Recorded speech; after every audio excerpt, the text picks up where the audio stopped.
plate, he only has one win during that span.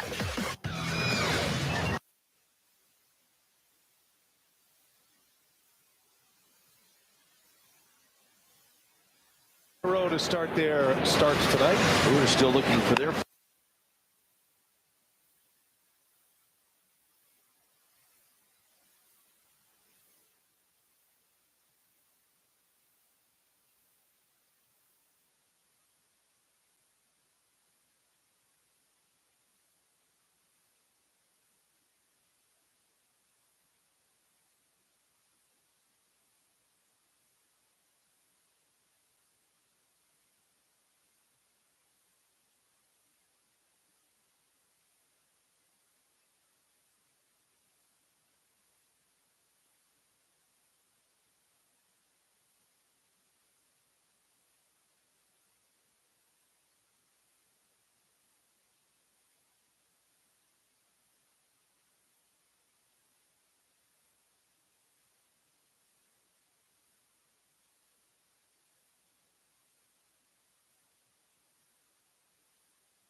Good morning. I hope everyone is doing well. I want to welcome everyone to our first edition of the 2025 Breakfast at the Hop series. We've got Emily Gaskin alongside. We're going to jump into the commentary after this third race when we get our first two-year-old qualifier on track, starting in race number 4 this morning. But do want to welcome anyone who's here on track. We've got complimentary donuts up in the Terrace Showroom Suites. Hope you'll come out and hang out, enjoy the two-year-old action. We're looking forward to this, something we're going to continue doing over the course of the next 3 weeks as well. Moving forward, we'll have a horseman guest. I think we're going to have a very special guest, hopefully, next weekend that we look forward to there. But again, just want to welcome everyone to Breakfast at the Hop. We're going to deep dive after this third qualifier, and we'll see you then. Otherwise, hope you'll come out, check this out, and hopefully grab that complimentary donut in the Terrace Showroom Suites.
Again, good morning, everyone. It is time for Breakfast at the Hop. We're going to dive into the 2-year-old action this morning.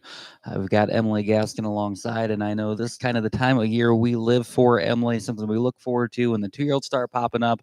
A lot of text back and forth between you and I this time of year, looking at ones that we like, the yearlings, and didn't buy, ones we didn't like that are looking pretty good out there. So always one of my favorite times of the year, and no one I'd rather be sitting up here next to for this than you. Well, there are very few instances where I will be at Hoosier Park at 8 a.m., 9 a.m. I guess 9 a.m. it was. I won't give myself any more credit. But this is certainly one of them. As you said, one of my most favorite events of the year. As you said, a lot of text exchanges and a lot of back and forth as far as this event is concerned. But it's something we started last year and gained some momentum. Just a little bit of an update as far as that's concerned. We'll be joined by a guest each week moving forward. We wanted to come on this week. There were some nice 2-year-old qualifiers, and we spoke with our friends at the ISA, and we decided to launch it this week. So as we move forward, though, we'll have some guests with us, and we want to encourage everybody to come out and join us. It's a lot of fun, and you actually learn a lot. That's maybe not trying to pat ourselves on the back or anything, but last year, we had trainers like Jay Hostetler, Ron Burke, and I remember him talking about a little horse named Lou Print last year. So really cool and some really great insight. And like I said, one of my favorite events. So really looking forward to it. Yeah, it's been one of the cool things. Every time I see a horse in the program that we got to see during the season last year, you got to learn a little bit about them. You kind of focus in a little bit more on those horses, getting to see them up close and personal when you're really dialed into the qualifiers like we were last year. So, like you said, really looking forward to this. Every trainer has their own philosophy when it comes to 2-year-old season, and that's the cool thing when you get that rotation like we got.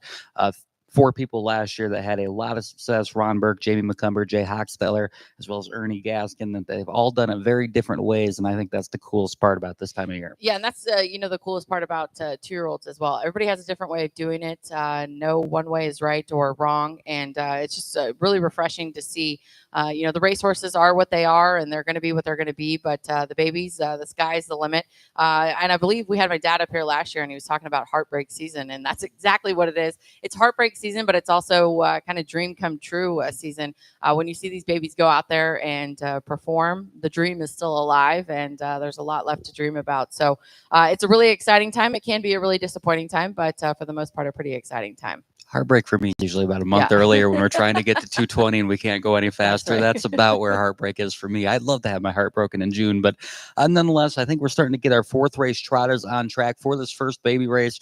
We've got a field of 8 2-year-old trotters in this spot of some really nice pedigrees. I know I went last year to the sales looking for a trotter, so I dove into these guys pretty heavily last year. I love the you do's. You got a couple of them throughout the program this morning.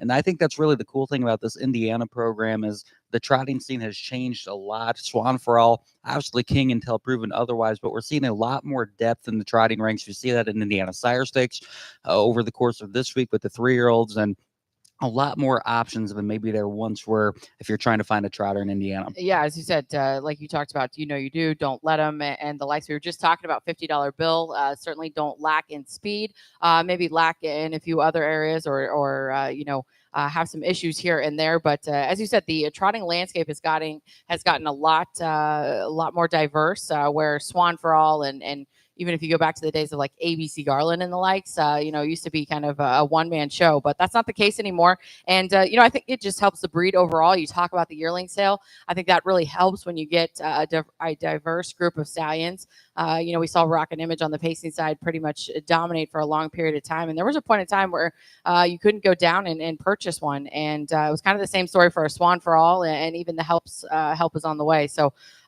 we a little fumbled the bag here, Jacob. We didn't get to go down the way, but the horses are lining up behind the gate. Worth mentioning too, as we kick things off, Jacob, with these 2-year-olds. If you're tuning in for the first time, they take them a little further back. So they give these horses, these babies, literal babies, an opportunity to really see the gate and kind of settle in. So typically the gate doesn't pick them up in a normal race until much closer to the finish line. But here with the young 2-year-olds, they pick them up a little later or a little later in the stretch so that they have plenty of time to kind of get acclimated to that gait. Yeah, these are absolutely as much about education as they are speed for these 2-year-olds. These first couple of qualifiers, again, just trying to teach them how to do things the right way. Some of these horses may have schooled in the mornings here at Hoosier Park, got a couple trips behind the starting gate, but some of them might be seeing it for the first time. So, as Emily said, they pick them up right at about the halfway part or half pole, and then they'll take them around there a good ways to start them off. But we've got Michael Chamberlain joining us this morning. He'll be calling the 2-year-old action, so we will send things up to him for the first of several baby races we've got lined up on the Saturday morning. Thank you, Jacob and Emily. We are up here in the booth, ready to go. We do have a driver change in this qualifier. Number 7, Johnny Broad, will be driven by Kaiwan Waldron as the field is turning into the stretch.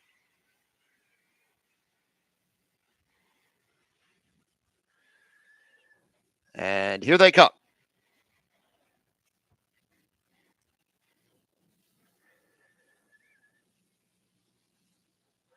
They are off. Moving away in the center is Don't Look Back. And from the outside, Johnny Broad. Roland Dover and Fastlane Colton, the next two. Off stride on a break is Dima Hanover. Dima Hanover went off stride. Then comes Muscle Technician and Impossible Buy and Help for the Tiger at the back end as they move around the first turn and pass the opening quarter. 31-2, the time for that first quarter mile. And moving up on the outside now to grab the lead is Fastlane Colton. And Fastlane Colton puts 2 lengths between himself and Johnny Broad, who is sitting second. Next in third comes Don't Look Back, and then it's Roland Dover fourth. Another 2.5 lengths off to Muscle Technician, who is then followed by Impossible Buy. And the 7th one is Help for the Tiger as they hit the half in 1:02.1. So as they move on to the second turn, the leader is still Fastlane Colton. Fastlane Colton in front by 2 lengths. Next is Johnny Broad, and Don't Look Back is third. After that comes Roland Dover. Muscle Technician is fifth. After that is Impossible Buy and Help for the Tiger. Field is coming to the top of the stretch, and the leader remains Fastlane Colton, covering 3 quarters in 1:33.1, a 31-second third quarter there. As they now move in the stretch, Fastlane Colton, that lead is 3 lengths. Don't Look Back has moved up into second. Also moving up on the outside is Roland Dover. Less than 1/8 of a mile to come. Fastlane Colton, Don't Look Back, and Roland Dover. Moving up on the outside is Muscle Technician, but Fastlane Colton is the winner. Then Don't Look Back, Roland Dover, and Muscle Technician. 2:02, the final time.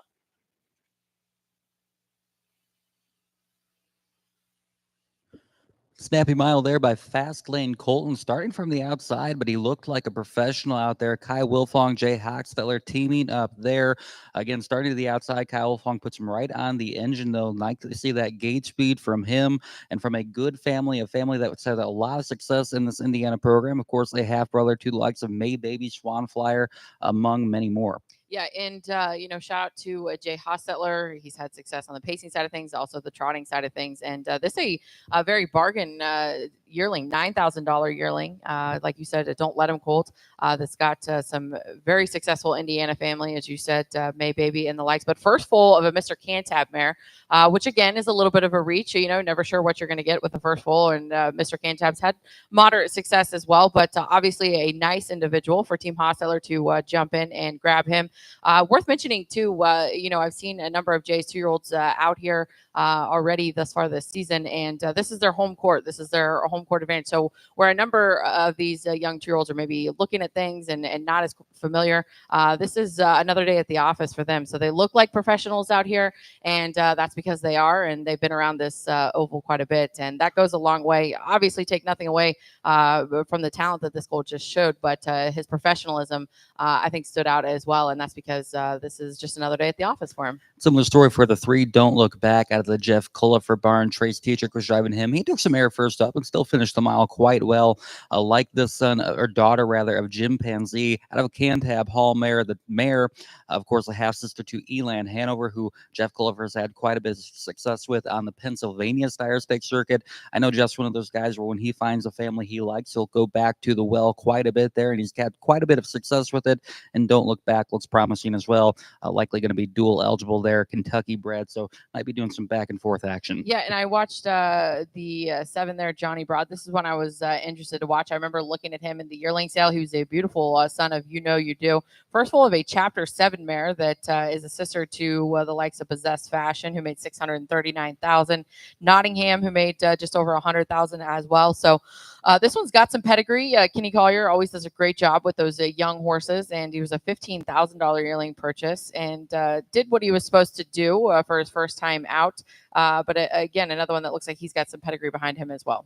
I think similar for the one Roland Dover. I was impressed by what I saw for him. Trainer driver Luane Miller, a daughter of Dover Dan, half sister to the likes of Nazy, who's made over $300,000. Also full sister to Swan So Fine, who did some good things in the Indiana Sire Stakes program last year. She's made over $140,000. And Luane Miller, he gets along very well with the Dover Dans. To see him go back to that well quite a bit. A lot of trainers, just like they have those families they go back to, a lot of trainers have their stallions they go back to a lot. And I think that's certainly the case with Dover Dan and Luane Miller. Yeah, I agree completely. As you said, there are a few things that go well together, and that is certainly one of them. They seem to get along with them. Just like we always talk about Alvin Miller and the Tell It Like It Is on the pacing side of things. As you said, Luane Miller's has quite a bit of success with those Dover Dans. And a similar story for James Yoder and the Guccios. I know his wife is a big fan of Guccio. She's had a lot of success with Guccios, but he seems to do really well with them as well. And they seem to fit his program pretty well as well. He was keeping Guccio in business for a long time because James Yoder was the only guy who could get along with him. I think I saw on Facebook they went back and bred, like he's got foals this year by Guccio, and I'm not sure he's commercially standing, but like you said, I think they reached out and bred to him nonetheless, because I think I saw Cheyenne post on Facebook that she's got some foals. So hats off to them. As you said, if it's not broke, don't fix it. If you've got success with them, keep on going back. And like you said, always makes things diverse, and always makes me when I'm handicapping and things, I'm like, is this really a Guccio? Do I need to go back and double check? Similar some of these older stallions as well. But another thing to note, Jacob, in this one that I thought was interesting too, we see some green shoes. We saw Jim Panzee as well. So a couple of these Indiana trainers jumping in and going to Harrisburg, going to Lexington, and buying some of these outside bred horses as well. And we see those peppered in throughout the day today. Yeah, and we're starting to see more and more horses come up from that Kentucky program. We saw Linda Toscano dropped one in the box earlier this week. John Bootenshane sent a few up here, Bob Stewart. So I like to see some of those Kentucky horses making their way to the Indiana program. It's usually the other way around. Right. So it's nice when we can snag a few from the Bluegrass State. We've had a couple Kentucky imports invade the Hoosier Park program, including our boss, Gabe Pruitt, coming from the Red Mile. So like I said, good to see you there. And they're certainly always welcome here at Hoosier Park. Looks like the horses are on the track for the 5th race, and I'm not going to let us screw this one up as much as we did the first one, but we're going to kick it off with TJ's Dream. This is a 2-year-old colt by Father Patrick from the Jeff Collifer barn out of the mare Dream Baby Dream, who has had quite a bit of success as well. This one, Trace Tetrick aboard. And the dam made $228,000. She had a mark of 52-3. A half brother to PJ's Dream, not to be confused with TJ's Dream, but PJ's Dream made $83,000. Then we come back to the 2. We've got Help or Hinder. Doug Rideout trains and drives this homebred son of Help is on the way from the Rideout's very good mare, Herbie's Wildflower. She made over $180,000, a nice Sire Stakes performer, and she's been a good broodmare as well. She produced the likes of Wild Way from the Rideout barn. She made over $120,000. So we come back here with Help or Hinder. Help is on the way, looking for a few good ones here. He got off to such an incredible start with that first crop. You think of like Help of the Season, Help First Edition, obviously Natterdays, the Sire Stakes champion as well. And maybe I've been a little bit lighter these last few crops, but Help is on the way. Certainly made an impact when he first got here to Indiana. Very much. And we're going to see a Help a little later on in this race as well. The 3 is Win in Dollars. This is a $22,000 yearling purchase from the Hoosier Classic sale for Team Macomber. MM Racing, D. Overheiser, Parkview Stables, and Macomber Racing. A 2-year-old colt by $50 bill out of an Angus Hall mare who had a mark of 55-4, made just over 65,000. She's had 5 foals, including Aviation, who took a mark of 154 and just under 70,000. So moderate success, but from the immediate family of Ella G and Winning Miss Brenda K, Win Missy B, a number of those Winning Key horses, Bob Key horses, excuse me. So from the immediate family there, and this one is Indiana and Kentucky eligible, as we were talking about the Kentucky program. So good to see these breeders kind of dip in and make this horse dual eligible. But another $50 bill from Team McCumber. Come back to the 4 Swan Effect. Marvin Luna, Walter Haynes Jr. Another one of these bargain Swan Falls, just a $12,000 yearling purchase. I liked her full brother, Urban Cowboy. We got to see him a little bit last year. Never quite put it all together, but still took a mark of 57 out here at Hoosier Park. Just a second full from this mare. And we've seen Walter Haynes Jr. have success with these bargain Swan Falls. March 7, the Sire Stakes champion from a year ago. I think she's only an $8,500 yearling buy. And now we've got Swan Effect, just $12,000 for the Walter Haynes Jr. barn. The 5 is one I've been looking forward to watching when I saw the qualifying sheet come out. This is the second colt from the great Custom Cantab, who we are very familiar with. Of course, a $1 million winner from the state of Indiana. You'll see her up there on Millionaires Row. This one was a $110,000 yearling purchase for Team Irv Miller, Anthony Lombardi, Doug Overheiser, and Never Too Late Stables. Bred by Country Lane Stables, took a mark of 201 in his first qualifier, last quarter in 27-3. Looked like a good acclimating mile for this one, so he comes right back for Team Miller. And like I said, out of the great mare Custom Cantab, looking forward to watching this one, Jacob. Yeah, hope to see her have success as a broodmare, because she was a tough mare out on the racetrack. Great Indiana Sire Stakes champion, went on to do great things on the Grand Circuit as well as an older mare. Then we come back to the 6, Sly Help, John DeLong, Missy Essex. Another son of Help is on the way. Missy Essex had such a great time with the Help is on the way. Is obviously Eugene the Genius last year. He's in tonight in the Good Times. We wish them the best of luck as part of that North America Cup card at Mohawk tonight, but also she's had Help First Edition and so many others. Sly Help, this is the 11th foal from a Yankee Glide mare. She's been around for a long time. The first 7 times they went to the well with Broadway Hall. She had a couple really nice ones. A $500,000 million earner in Fashion Feline on the Sly, made over 300,000. Black Broadway over $250,000. So, and now this mare trying to make an impact in the Indiana program. She's been added for a long time, but a very good brood mare. Yeah, and we're going to round out with a chimpanzee here from Team Irv Miller. This one out of a Cantab Hall mare. This young colt making his debut. He was a $55,000 yearling purchase down at the Lexington Select Sale. He's a half to Bomb Hugger, who took a mark of 156-4, made just over 180,000. So this colt making his first start for Team Miller. And Jacob, you were talking about Help is on the way and the likes. I want to give a shout out to the breeders too, because in the state of Indiana, they've done a great job of really upgrading the mare program. As you look down the line here, you've got Angus Hall, here comes Herbie, Muscle Hill, and the likes.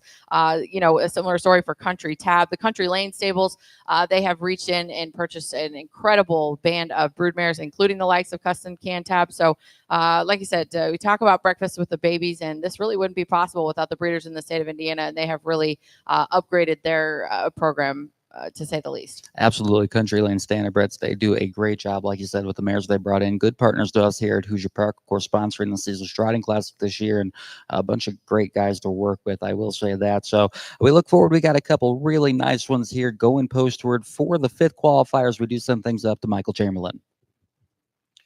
And the field for this 5th qualifier this morning. Now moving into the stretch.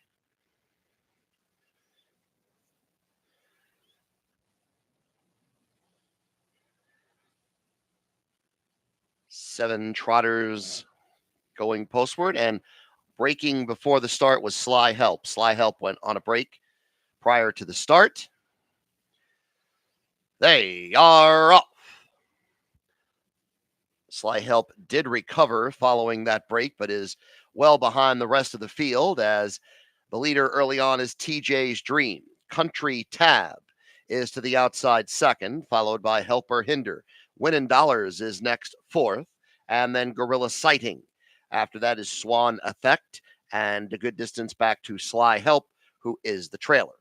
They're moving around the first turn. TJ's Dream takes the field past the opening quarter in 30 3/5. Country Tab is racing second, and then it's a length and a half to Help or Hinder third.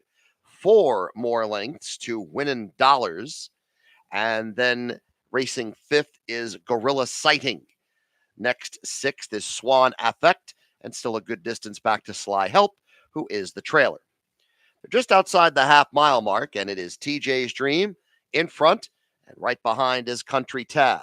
A close third is Help or Hinder, with a half-mile posted in 1 minute and a 1/5. So they're moving on to the second turn with TJ's Dream, who has led from the start, still there. Country Tab is second. Help or Hinder is next third. Then after that comes Winnin' Dollars, who is fourth. 5th is Gorilla Sighting. There's then a break of 4 lengths behind that to Swan Affect, and Sly Help has trailed throughout. They're into the stretch now, and 3/4 went by in 1:30-1. That was a 32nd third quarter. And TJ's Dream is trying to go all the way in front. Country Tab is second, and then 4 lengths back to Help or Hinder third. This top two getting a little separation now as they are midway through the stretch, with TJ's Dream still holding off Country Tab. Country Tab trying to move up here on the outside. TJ's Dream, though, is in front, and TJ's Dream has won. Country Tab was second, then Help or Hinder, and Winnin' Dollars 158-3.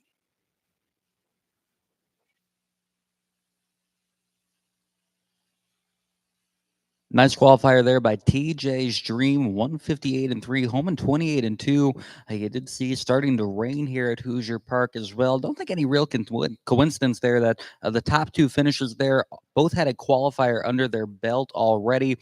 So now I think the second qualifier, they could turn them loose just a little bit more. And I think that was the case for TJ's Dream, fending off Country Tab, as those two both looked incredibly professional out there. Yeah, they did. And as you said, Jeff Qualifier, as we said earlier, Jeff Qualifier trains here. So this is kind of home court advantage for TJ's Dream. Looked like a true professional out there. But this one bred by Wiseman Farms, who, of course, owns Help is on the way as well. So this one's got some pedigree behind him. And as you said, looked much more comfortable out there, looked much more on business even after that first qualifier. But solid effort there, and a solid effort by Country Tab. He also looked like he did what he was supposed to do. And again, look forward to watching these colts as they go throughout their career. Yeah, really like the way Country Tab goes out there. Reminds me a lot of the way his mom went. Covered a lot of ground. Makes it look pretty effortless. And Irv Miller, Allie Bender, certainly in good hands. There is Country Tab, is a very well-bred son of Swan for all there. Taking a look behind me, it does look like they're going to have a little bit of a break, so that can lead us dive in a little bit to 2-year-old season. You talk about kind of the lead up to the season, heartbreak season for a lot of us in the ownership game, but everyone again has their own path to getting them to the qualifiers, what they're looking for before they drop them in the box for the first time. I know you actually come from a racing family, have owned several horses. When do you kind of know it's time to drop one in the box, bring them to the track and see what they're made of? Yeah, you know what? Like you said, everyone kind of has their own way of doing things. Some people use the qualifiers to kind of train the horses into shape. And, there's a lot of different ways too. Obviously, we train at a farm, and, it's really a case-by-case basis. Sometimes, horses do better if you bring them over here and it's repetition. You bring them over here and train them a little bit and then opt to qualify. Some horses, it's kind of that shock and awe factor. You're better off just kind of getting it over with and dropping them in the box. So like I said, it's really kind of a case-by-case basis. And I think, Jacob, as we talk to different trainers, that's really what you'll get to see, is that everybody does it differently. There's no right way, there's no wrong way. But I think that's what's most interesting, is there's 10 different ways to do it. And it's interesting to hear everybody's kind of approach to it. Like I said, typically we train at the track, and it's a farm track, so they can't go all that fast. And once they kind of reach that point, then it's time to kind of get into a qualifier. And there's a lot of horses too, Jacob, that just perform better when they're in a group of horses. When they're in 5 or 6, their competitive nature comes out. And I think that's what's so interesting too, Jacob, as we talk about the qualifiers, right? Is you really don't know what you have until you get them behind the gate. And it's easy for people to sit up here and say that, but it really is true, whether it be the light bulb kind of coming on or just their competitive nature coming out. But it's really interesting to see you take a horse that looks like he's training okay, and then you drop him in the box and you kind of see that light bulb go off. It's really kind of an exciting time. And I think that's what keeps people coming back for more from the 2-year-olds, because, everyone can go down to the sale, just as we've seen here, Jacob. You see a $100,000 yearling, you see a $4,000 yearling. I thought it was really interesting last night in the 3-year-old pacing colt ranks. Right, we talk about that being the Glamour Boy division, and again, you and I oftentimes talking about yearlings and things like that. We could have afforded some of those horses last night. There were quite a few $4,000, $6,000 yearlings, and I think that's what makes Indiana so remarkable, is that it's still kind of little stable. The little stable still has a chance in the state of Indiana. It's not super commercialized, and it's not $100,000 yearlings in every sire stake. So I think that's the big appeal to Indiana. There's plenty of money on the line. And you could go down to the yearling sale and pay $4,000 and line yours up behind $100,000 and be very competitive. Yeah, and the 3-year-old trotting fillies on Wednesday night. Miracle Maven, she was an $8,500 yearling buy. I think there was only one yearling price over $20,000 for the 3-year-old trotting fillies. And you look at those fillies who have 6 figures in earnings already.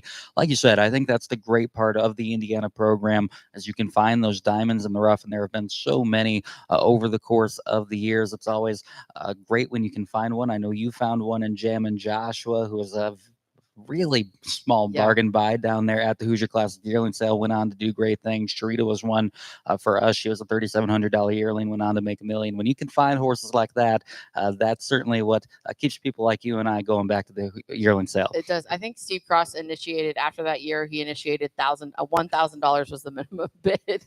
Can't say that I blame him there, but that's what makes the world go round. As you said, it takes all kinds, and I think that's what makes it interesting too, from a training perspective, is that there's a lot of different trainers in the state of Indiana, a lot of different trainers everywhere, but everyone does it differently. And I think that's what makes it so kind of interesting from an owning side of things, is you got to find that trainer that you think kind of fits your way of thinking. Everybody has a different way of doing it. An interesting angle in Indiana too, Jacob, that we don't oftentimes talk about just because we're not there, we're not doing it every day, but that's the Indiana Fair program, and it's alive and it's well. We talked about Doug Rideout a little earlier, and hopefully we can get him on one of these shows. I know he's usually got 12 or 14. Him and Julie are usually running the show back there, and similar story, but on the fair circuit, he does it, kind of the way where they race on the Indiana Fair circuit, then they bring him to the big track and kind of race them into form. And they've had a lot of success. And, I was up here last weekend and we saw the CS Flying Co-Pilot, a horse that's now 4 and doing good things as an aged horse. But he started to kind of see, on the fair circuit as well. So there's a lot of different ways to do it. Like I said, the Indiana Fair program kind of adds an interesting angle for the Indiana program as well. Yeah, and he's really mastered the craft. You can rack up a lot of starts on the fair program, but he'll do double duty a lot, as I said, going back and forth from the fair program, the sire stakes, with the ones that he thinks are capable. So you'll see 2-year-olds with 15, 16, 17 starts on them, and they still remain sharp. And a guy like Doug Rideout, like you said, has absolutely kind of mastered that craft. We're actually going to see the fair circuit in action next week here at Hoosier Park. We come back, I know Wednesday night, we've got 15 races lined up, going to be our first 2-year-old races as part of that Indiana Sired Fair circuit. That's been a really cool addition to the fair program, an opportunity to get qualified down here at the big track, really get to see what your horse is made of. And you do have to have one start either in a qualifier or at the fair at Converse before you come down here to Hoosier Park in pari-mutuel action. But like I said, a really cool addition to get to see those 2-year-olds a little bit earlier than maybe we normally would under the lights. Yeah, and it always makes for some interesting handicapping, right? Because you go from handicapping horses that pace in 48, 49, 50 to those Converse miles where they show 210, 28, things like that. So it certainly keeps things interesting on the handicapping side of things. But some of those fair tracks can be pretty deceiving. I know we've seen some horses come from those fair tracks and then, come out here and race extremely well. So it's a good way to really race your horse into good racing form. And the thing that I think is most interesting, Jacob, is, for whatever reason, so many times every year we see a horse that kind of runs the gauntlet on the fair circuit. Jared Seekman has a young filly, Sweet and Speedy, that went 9 for 9 last year, and they really developed that kind of the ability to compete, so that kind of competitive nature. We've seen a number of horses go undefeated on the fair circuit and then come have such success on the big track. Yeah, checking out's another one. We Yeah. saw him in action last night. He was the fair champion in the 2-year-old colt pace, did double duty on the fairs and in Indiana Sire Stakes. Really nice son of check 6 there. So, yeah, you can definitely teach him how to be a racehorse. Maybe the fair program not quite as prominent in that sense where you can go back and forth, but those who have mastered the craft, you can find some really nice racehorses that develop very well. You look at On to Norway. He was racing in the Michigan Fair circuit right. last year, and now he's come down this year and has been an absolute monster. No one's even come close to touching him in I think Indiana they're probably Sire wishing Stakes. he was still on the Michigan Fair circuit. If you've got a 3-year-old trotting colt this year, you're probably wishing On to Norway was still at the Michigan Fairs because, as you said, he has been unbelievable, unbeatable, quite literally.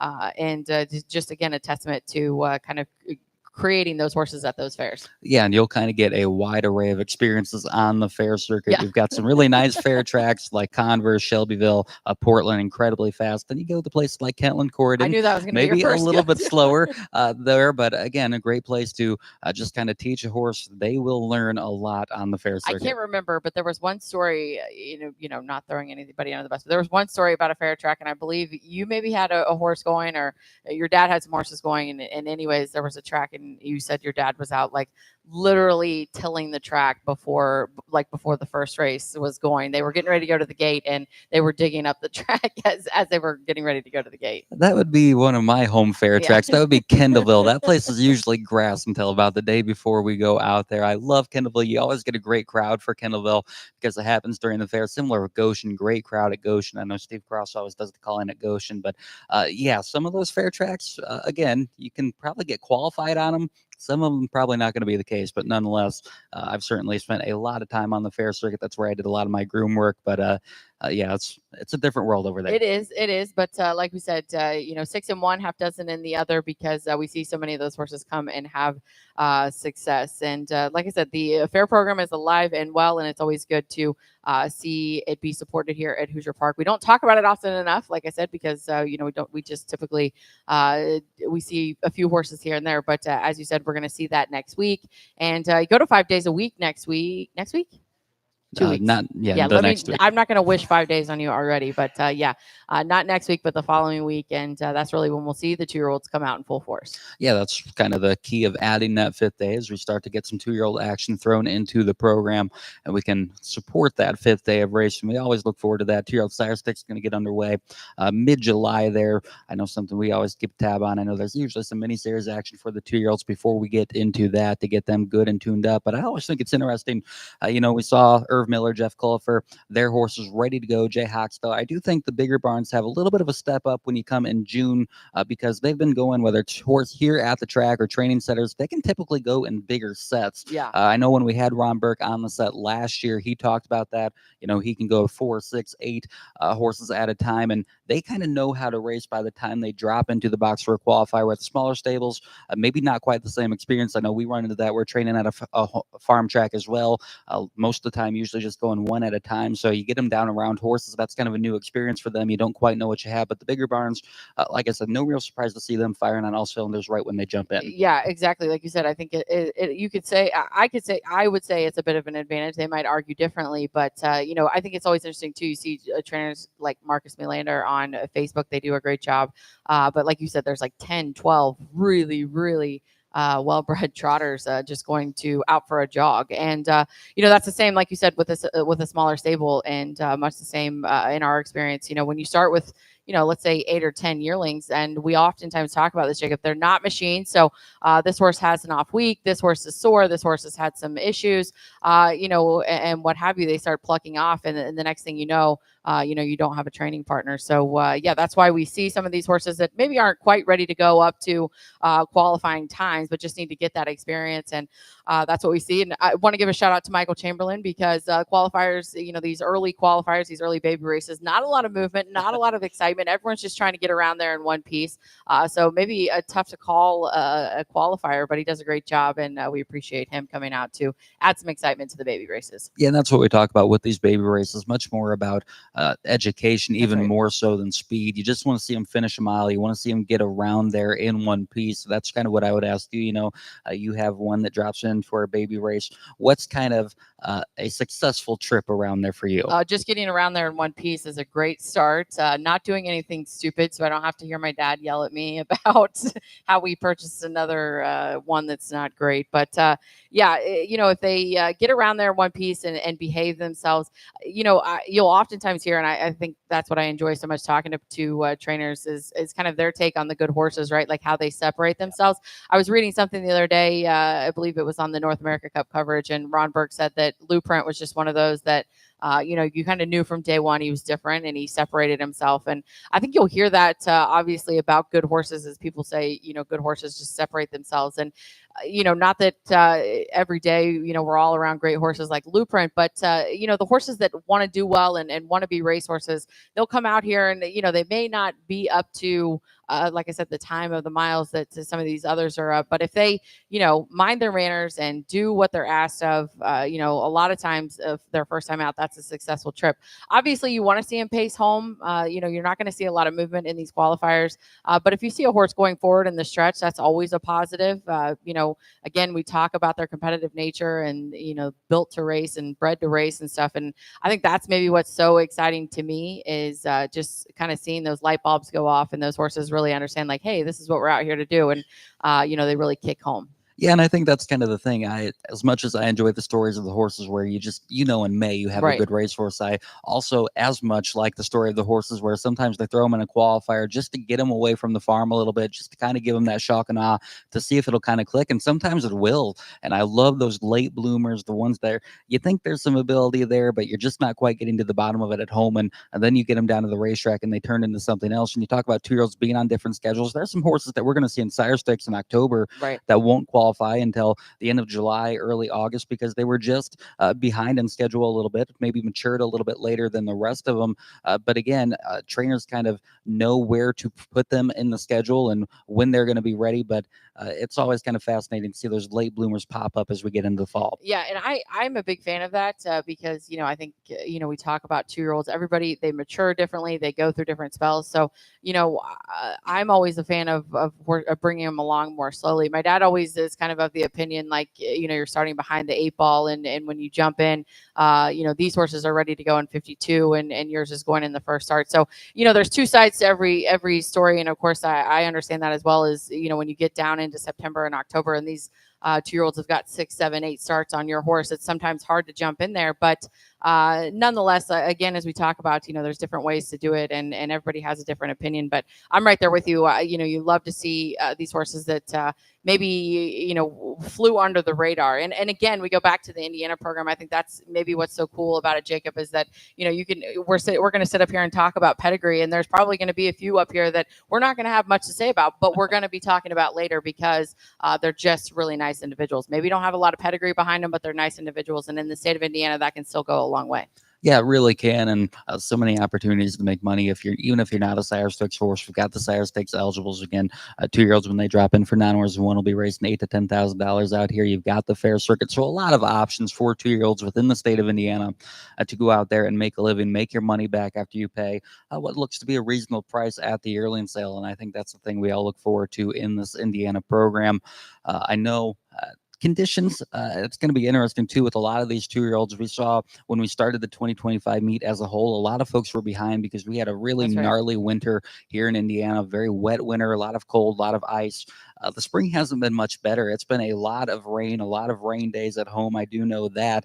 So it's going to be interesting to see. I think it may open up for even more of those late bloomers because conditions have been absolutely tough in Indiana. If you've been following along the 2025 meet, we had a monsoon last night, had a monsoon last week, and it rained pretty good this morning as well. So again, all kinds of different schedules out there. And looks like we were turning around. Jacob and I were not trying to get away from the camera, but we were looking to see if the break is over. And it looks like the 6th race is on the track. Jacob, this is a 2-year-old pacing event. We're going to kick it off with a Better's Wish filly, a 2-year-old filly from the Jeff Collifer barn out of the Sweet Lou mare Ever After. She was a $45,000 yearling purchase for that Paul Pollock Qualifier combination. She had a qualifier last week where she went in 2-2, last quarter in 27. Another one that looked like she did everything that she was supposed to do. This filly has really got some pedigree behind her, though. The Dam is a half sister to World Apart, who made 328,000. She's from the immediate family of Loyal Opposition and the likes, Polar Opposition, who of course is out of Loyal Opposition. So this filly has got some serious pedigree behind her. Come back to the two alive Indiana connections on Bluebird Modern Girl from that second crop of Captain Midnight. Out of an always a virgin mare, Virgin Girl. She made over $120,000, took a mark of 52-2 right here at Hoosier Park. She made her money the hard way. Just one of those mares that came back year after year, picked up a little at a time. Going to be the fifth foal from this family. Again, second crop of Captain Midnight. I know the McCumbers were pretty loyal to Captain Midnight last year. They come back with another one from that second crop, a Bluebird Modern Girl, $2,200 yearling buy, making her first qualifying start. A bargain purchase. The 3 is a homebred daughter of Captain Trevor. So she's an Illinois daughter, an Illinois sired filly out of the mare Beyonce Blue Trip, who is a near 100% producer. She made 55,000 herself, but more successful on the broodmare side of things. This one, Cabernet Renee, a sister to the likes of Moneyman Hill, who made 336,000. Love Me Hill, who we see race here at Hoosier Park, made 281,000. As I said, the mare, a near 100% producer. And this is a nice filly. She's one of those that hasn't really had a training buddy, so she's just going to get in there and try to, look at things and get around there safely. But a nice filly with some pedigree behind her as well. The 4, always a situation that's going to pique your interest because she's going to make her first start in a new barn. That's the Ron Burke barn. They jumped in on this one after she qualified last week. 57-1, home in 26-2, a well-bred daughter, Sweet Lou, out of a Rock and Roll Heaven mare. 4 full from that mare. She's a half sister to the likes of Lost Treasures, made over $80,000, and then Back Pocket Mickey, who's made over $155,000. And if Ron Burke saw something in that first qualifier that made him want to jump in, we've likely got a nice one here. Yeah, this one, like you said, always piques your interest. And this one was one of those last week that I was watching the qualifiers, and she really kind of stood out to me as well. So the 5 is Alliance Hooked Up from the Irv Miller, another a Sweet Lou filly. This one out of a Some Beach Somewhere mare. She's the second foal of a mare that made 188,000, took a mark of 54-1. So she too has some pedigree behind her, but maybe not quite the pedigree that the 6 has. Yeah, we come back with another Some Beach Somewhere mare. Odds on Stephanie, who is a full sister to the great Captain Treacherous, over $3.1 million made. He's gone on to be an incredible stallion. And this is going to be the third foal from that full sister to him. She hasn't produced too much yet to this point, but nonetheless, you get an odds on Aquilius filly. The fillies have been really productive. He has a good colt too, and Deal the Odds, who we saw win in Indiana Sire Stakes last night. So plenty of pedigree behind the 6, odds on Aspiration. And it seems like we're just getting better as the field goes on, because the 7 Ponda Type, 145. I meant to look it up. Was this the yearling topper from Yearling Sales Topper?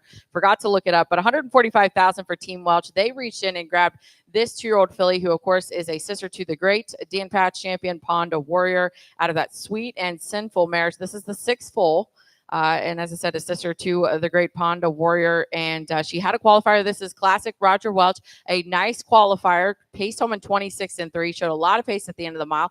Maybe nothing that you're going to write a press release about or anything of the sorts, but did what she was supposed to do. And would not be surprised to see this filly take another big step forward today. Yeah, absolutely. Roger Welch and great pace and fillies, just two synonyms pretty much, because you look at him, he's got Can't Touch These in Indiana Sire Stakes. Of course, I think always about Katie. So many others from the Roger Welch barn that he's had so much success with. And Ponda Type certainly has the ability to be yet another one of those, as we do see them starting to gather on the first turn. Which of those pedigrees kind of are you most anxious to see play out here in the 6th? Yeah, it's interesting, Jacob, because as you said, you could go a number of different ways. Obviously, being from Indiana, Ponda Type is the one I lean to. But when you got the pedigree like the 6, odds on Stephanie, and here's another great example. Maybe she doesn't make it on the racing side of things. She's got all kinds of value from a broodmare perspective as well. So this is another one of those that I'm really looking forward to watch. And Team Wren is another one that does a great job with these babies and does a great job of bringing these horses along. Maybe doesn't pressure them or push them to be anything that they're not. And that's why I'm looking forward to watching odds on Aspiration. Interesting too that she's qualifying on Lasix. Yeah, interested to see that with a 2-year-old this early in the year, but obviously she's on it for a reason. So we'll watch her from post 6. Again, Ponda Type, post 7, the full sister to Ponda Warrior, as they are moving behind the gate. We'll let Michael Chamberlain take it from here. Two changes to announce here for this sixth qualifier this morning. Number 4, Eternal Blush, will be driven by Trace Tetrick. And we do have a scratch of the 6 odds on aspiration. So it is a field of 6 in this sixth qualifier.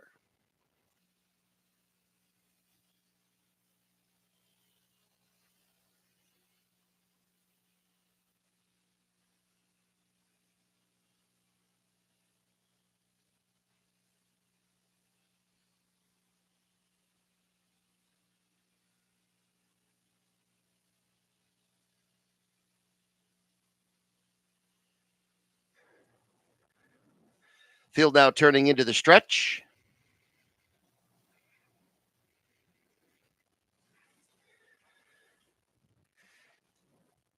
Here they come.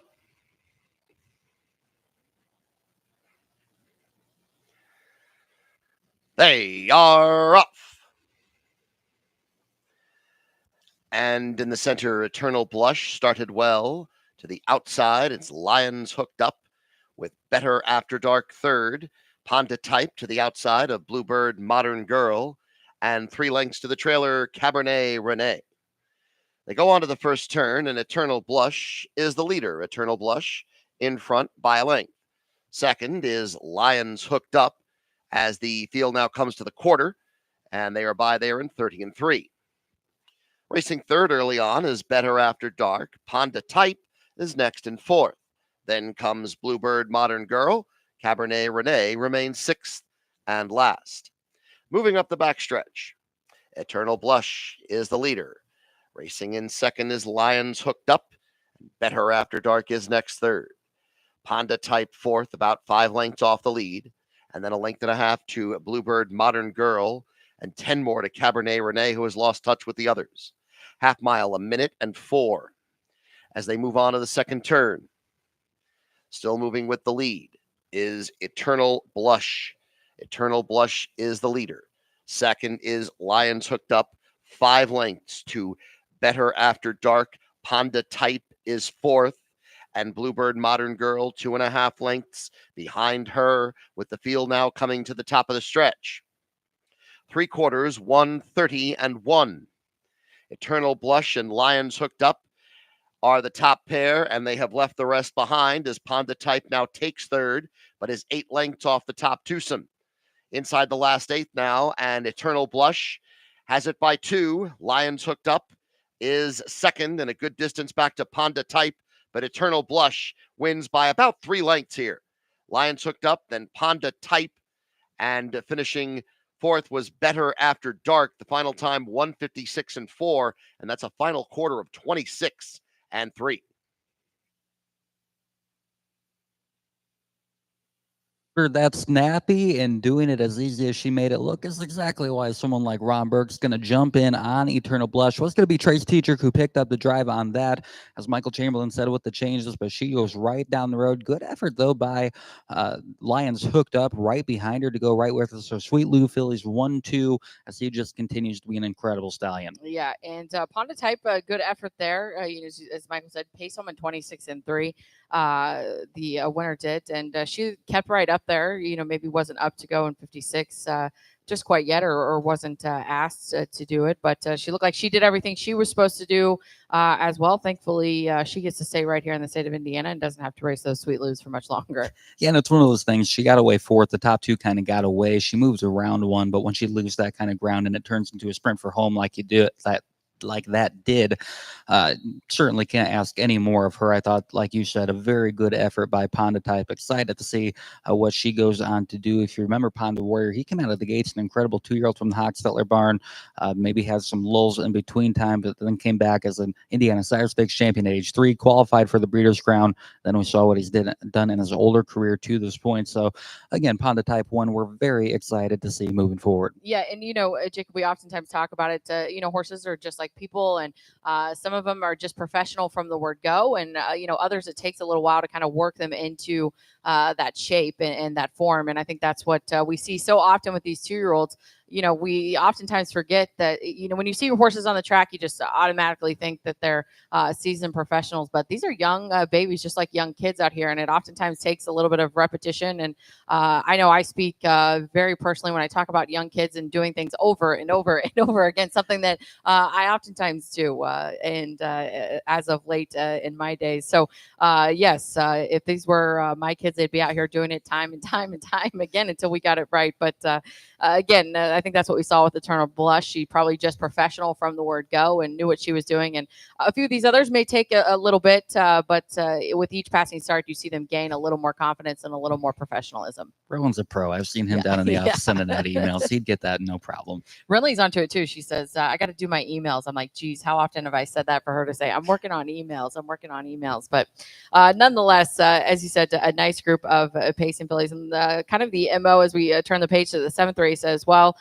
We've got a nice group of 2-year-old pacers and a nice mix. This one, we're going to throw in a few tall, dark strangers, or we're going to throw in one tall, dark stranger, but the rest, as far as the siring side of things are concerned, going to stay primarily Indiana sired. And interested, Tall Dark Stranger, I haven't been as into it as I should be now that I'm working a little bit down at the Red Mile. But he looks like he's having a little bit of a comeback year. Maybe not quite the year that I think everybody thought that he would in his first crop. But, he's still got some producing some good horses out there. Yeah, we've seen quite a few of them pop up here in Indiana.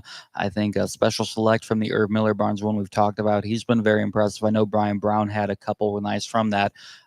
Sons of Tall Dark Stranger as well. So like you said, maybe not what he was hyped up to be. I know he got an incredible first couple books of mares, got off to a slow start, which is going to be interesting because if you remember Tall Dark Stranger as a racehorse, he's one of those horses that was known to hang a little bit and wait for company to come take him on. But when he did get challenged, he would always come back to and rise to the challenge. So you're always interested to see how that's going to translate. I think Always Be Mickey was a similar situation. You remember him as a young horse where he was a little bit goofy, would hang from time to time, but he had a huge motor and would just keep going, and obviously matured into a super horse that we saw later on in his career. But yeah, you're always going to be curious to see what's going to be passed on from the stallion to their first crops. Yeah, very much so. And we're kicking it off here with the one. We've got Jordan Ross on Super Cricket. This is a 2-year-old filly by Straight Shooting, a homebred daughter of Straight Shooting for John Bernard. This one's out of a Duneside Perch mare, but she's had one qualifier under her belt, a pace home in 26-3.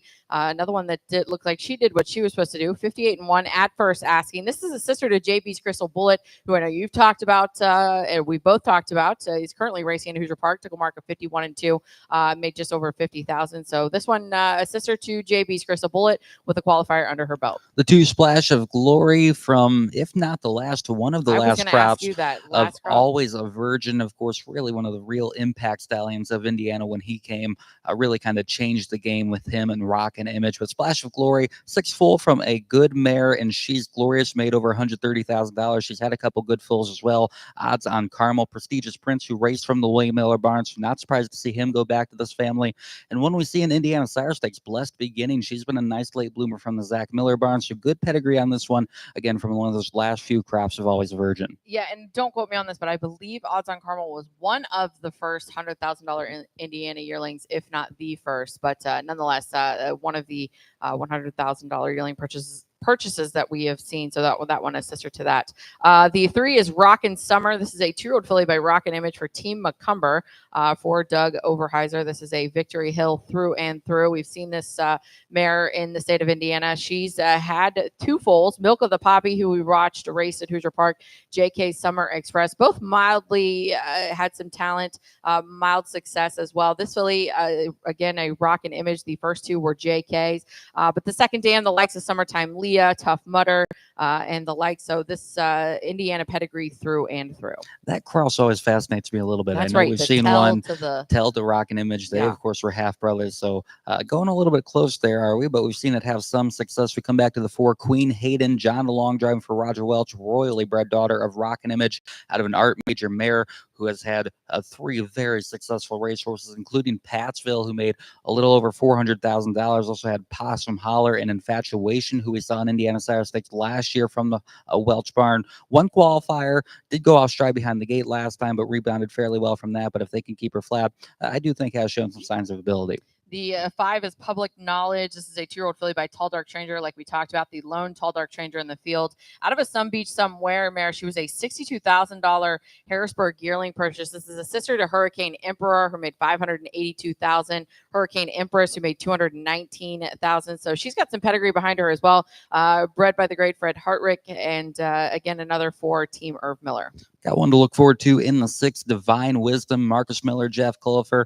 First full from the great wisdom tree, and she's obviously a great mare, good enough that Jeff Qualifier and Tom Pollock opted to hang on to her and actually have her as a brood mare. She made just shy of $700,000. We got to see her in the open ranks at Hoosier Park time and time again, took a mark of 49 and change, and this is going to be her first full. I did get passed by a few in the last qualifier, but still home in 27 and change, paced in 58 and 2. And like I said, I mean, see Jeff Qualifier and Tom Pollock having a homebred, a pretty rare sight here, but good to see as well. Yeah, I couldn't, you took the words right out of my mouth when I was handicapping. You know, not oftentimes we see a Pollock and a Qualifier hold on to one, but they had, of course, great success. I probably imagine she's pretty near and dear to her heart. This is another one that, again, kind of showing my age. I was thinking Wisdom Tree might be one of those first breakthrough kind of mares that they had. She won the Nadia Lobel and the likes, and it was back in like 2017, 2018. So obviously, I think, like I said, one of those that's maybe near and dear to her heart. I was actually looking at her out on the track too, because if you remember, Wisdom Tree wasn't that big of a mare. She was kind of small, but this looks like a nice size. So of course, JK, end of an era, throws those big horses. So I think that probably went into the decision to breeding to JK, as well as he seems to throw some pretty big horses. And this filly looks nice size as well. So interested to watch her. The 7, Odds On Antiquity, I think I'm saying that correctly. 2-year-old filly by Odds On Aquilius from the Melanie Wren barn, out of an American Ideal mare. This one I have to Hurricane Johnny Boy, who made $137,000, took a mark of 49 and 2. Homebred daughter of Odds On Aquilius, who I heard you talking about they've had so much success with. And these Odds On Aquilius fillies seem to, when you find one, they seem to go. We were talking about Lion Eyes last night. Absolutely, as they are moving into line for the 7th qualifier. We've got paces here. As Emily said, we've got one Tall Dark Stranger. That's the 5, Public Knowledge. The rest, all Indiana breds in the 7th qualifiers. We send it up to Michael. And we do have one driver change here in the 7th qualifier. Number 6, Divine Wisdom. The driver is Trace Tetrick, as the field is in behind the gate now.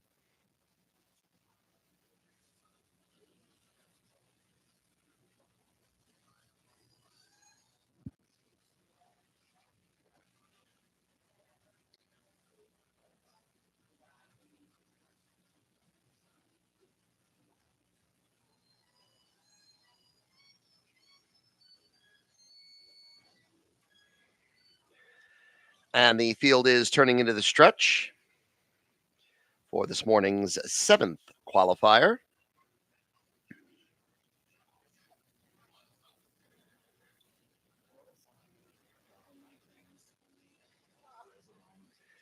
Here they come.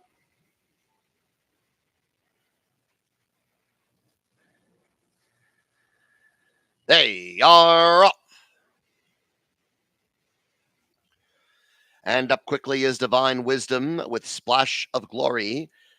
Public Knowledge next with Super Cricket down on the inside. Then Queen Hayden. After that, Odds On Antiquity and Rockin' Summer is the early trailer. Field moving on to the first turn now. And Divine Wisdom shows the way. Divine Wisdom in front of length. After that, Splash of Glory, then Super Cricket as they put up a first quarter of 29 and 4. Racing fourth comes Public Knowledge, and then it's Queen Hayden. The last two early on here are Odds On Antiquity and Rockin' Summer.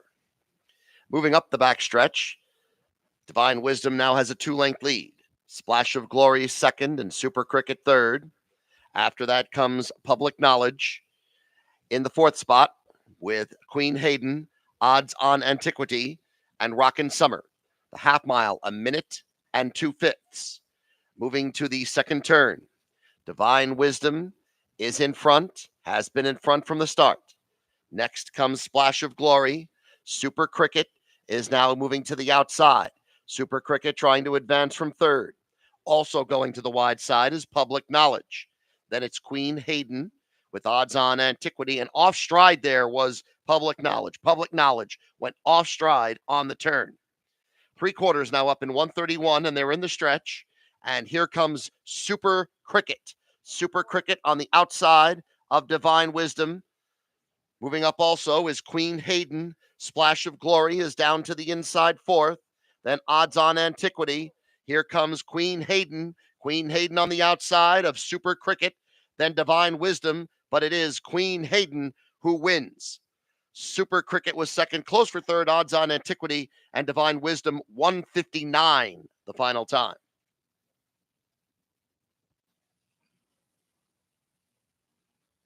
Second qualifier for Queen Hayden, and she's going to mind her manners today, and she's going to make a nice rally in the stretch off cover. Just the kind of trip you like to see for one of those baby races, coming off cover, racing off helmet, and going by in the stretch. Also, very good effort by Super Cricket, the straight shooting in there, going first up. I carried that speed for a long way in the lane behind Queen Hayden. And that's something about, we talk about babies and things like that. The straight shooting seems like they debut early. They're more mature. They're, ready to go more early. I think last year we saw a pacing colt by straight shooting that I'm walking myself right, shooters in place or something in the likes that debuted early and came out fast. And again, that looks like that they are ready to go, or maybe more mature a little earlier. I thought it was a good effort too by Odds on Antiquity. She showed a lot of pace late in the lane to get up there for a second. But again, talking about Queen Hayden, this is again, she got beat by 36 3/4 in her last, and oftentimes you might be like, I don't know. She paced home in 28 seconds. She did make a little bit of a bobble, obviously, but nice, clean effort, and just showed all kinds of pace coming home. Yeah, absolutely. And like we said, Roger Welch never going to rush one. He's going to wait for him, bring him along slowly, and they'll show their ability in time. And that's certainly what Queen Hayden did. 159 flat again. She probably came home 27 and change, maybe high 26 and change. So very nice last quarter. Just what you're looking for in these baby races. Yeah, and it is raining a little bit for those that notice we are inside. We'd obviously love to be outside looking at the track, looking at these horses on the track. But I believe they said, we were talking with ISA Executive Director Tony Renz, it got 4 inches of rain. You said there were areas that were flooded, and I know we were looking at the radar today, and it was in and out of rain all day. And as much as I would love to sit in the rain and talk with you, we opted to go inside today. Yeah, great week for a carnival that we have out in the parking lot. Unfortunately, weather not cooperating there, but hopefully it dries out a little bit this afternoon. I think Father's Day tomorrow looks great. And for the horsemen here, we do recommend you coming out to the carnival. You're going to get $10 off all ride wristbands, so we hope you'll take advantage of that for the horsemen's discount tomorrow as that carnival wraps up. It's been a lot of fun to have. We had a great turnout last night, great crowd on the apron. So again, you can take advantage of that all weekend. I was pulling in last night, and I thought this is classic Gabe Pruitt. He comes to town and he brings the circus with him. But we've got a great carnival in the parking lot, and it's a great opportunity. Like I said, was up here last night, and we saw some folks kind of trickling over, and want to invite folks to come out, and if you need to occupy your kids, load them up on sugar, and you come over and watch some great racing. Absolutely, you can just turn them loose in the apron. We've got That's green right. spaces down here on the track apron where you can turn them loose once you hype them up on sugar. Certainly, plenty of people do take advantage of that because the cornhole back usually just turn into projectiles down there on the track We've apron. also got a front row seat to it at the studio as well. It's right by the grassy area, so we usually get a pretty good show on Saturdays with the kids out there wreaking havoc while their parents are just peacefully, and I say peacefully because I know wholeheartedly they're just peacefully trying to enjoy their Saturday night. But yes, nonetheless, we're turning the page to the 8th race as they're back in the back getting ready to bring the 8th race out onto the track. 8 of 10 for our qualifiers for the day. And again, Jacob, want to remind folks we'll be doing this the next 3 Saturdays, and we're going to do our best to have a guest with us. I know I'm not going to pin us down, but we've been talking about bringing Ron Burke back. We've got to nail him down when he'll be here. But I do want to invite folks, too, if you've got questions, please utilize the Hoosier Park Twitter account, or you can also get a hold of Jacob, myself, or Taylor, or the ISA account as well. But we'll be bringing some guests up here, and we love and welcome fan questions. So if you've got questions for a particular trainer, owners, we're not answering any questions as how your horses are training. We're not going to put Ron Burke on the spot and ask how your 2-year-old pacing colt is training. So please don't put us in that kind of spot. But any other questions, we'll be happy to field. But again, we've got Ron Burke. We're again trying to nail down. Don't know exactly what the days, but we're looking at Ron Burke. Who are some of the others we're looking at bringing back? I think we'll likely probably have Jamie McCumber again again. And then, of course, Ernie Gaskin. We Yeah, got to he'll be bring him here. back. Yeah. He kicked this thing off, and he was so great. Obviously, a great storyteller there. You just in got to Ernie make sure Gaskin. we don't have anything qualifying that day because he will be brutally honest. And I believe Ryan told me we do not have a bleeping feature. So we got to make sure we don't have anything qualifying. Emily Gaskin put that to use last weekend, too, by accident. I did by accident. Shout out to Mustang Beach. I apologize, and to his connections. The FDA hasn't called me yet, so we're good. We're good there. The 8th race is on the track. This is a 2-year-old pace, as we said. A field of 7, and we're going to stick. We've got a Tall Dark Stranger in there as well, and a Captain Crunch. The rest are Indiana side, but we're going to kick it off with a 2-year-old filly by Captain Midnight out of the Pan Pacific Flight mare A-Shock Ace, who made $204,000. This is her 3rd foal. She's had moderate success, but this is a 2-year-old filly by Captain Midnight, who is a $1,700 yearling purchase. Irvin Schwartz owns Ben Schwartz trains. Come back with the 2 Kissing in the Dark, one of those Tall Dark Stranger fillies, as we mentioned. This one royally bred out of that mare, You Gonna Kiss Me or Not. She made over $1.4 million, took a mark of 49-3. She herself is a sister, rather, to Always Be Mickey. So just a royal pedigree on Kissing in the Dark. I know this is the second time they've gone back to this Tall Dark Stranger. That being said, she did qualify last week, qualified well, got home in 26-2, finishing 3rd that morning. So going to be the second qualifier for the 2.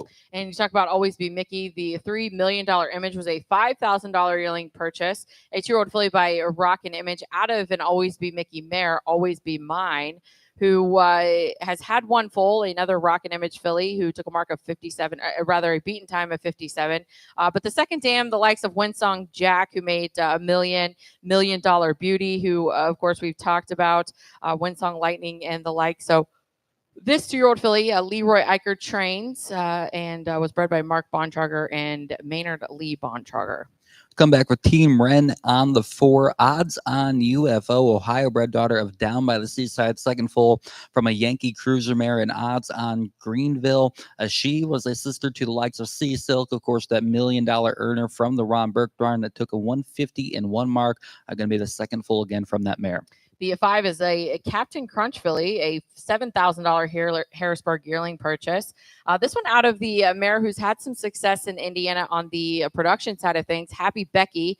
She made $118,000 herself, but she also had High Impression, who I'm very familiar with, made $305,000. So this a sister to the likes of the Indiana Sire Stakes winner High Impression. Again, a 2-year-old filly by Captain Crunch, bred by Winback Farms. Come back with another Roger Welch filly. This one, Wow. Whoop in the 6, and this one very well bred, daughter of Rock Image, full sister to the likes of Tila Teeny, who's made over $400,000. She was great on the Indiana Sire circuit the last couple of years. She was just won last Saturday. Again, some good company, and also a full sister to Saba Rock, we saw in action.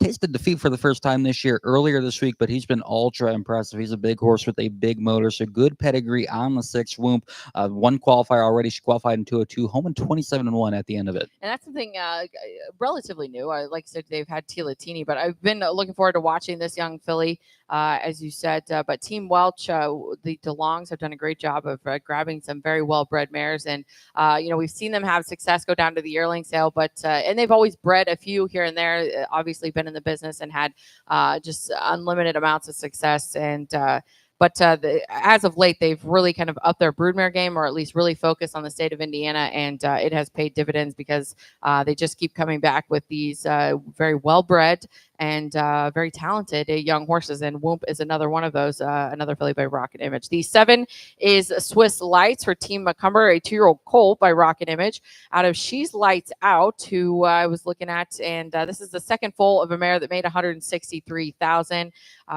Bred by the Swiss Boarding Farms. I believe I'm saying that correctly. I just walked myself into a corner there. But nonetheless, a 2-year-old colt by Rocket Image, a $27,000 Hoosier Classic yearling purchase. They're moving in the line. We'll send it up to Michael for any changes to report for this 8th qualifier, and then he'll give you the call as well. Just one change here in qualifier 8, number 5, My Sweet Becky. The driver is Joey Putnam.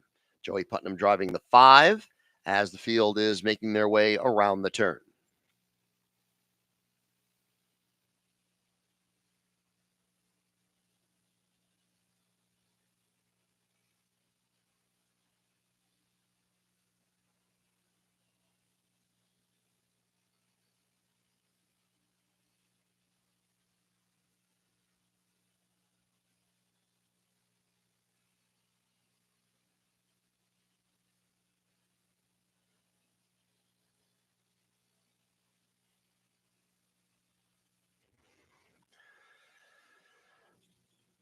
Horses now entering the stretch.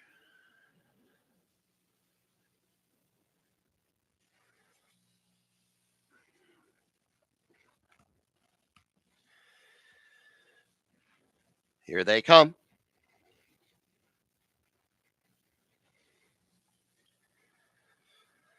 They are off.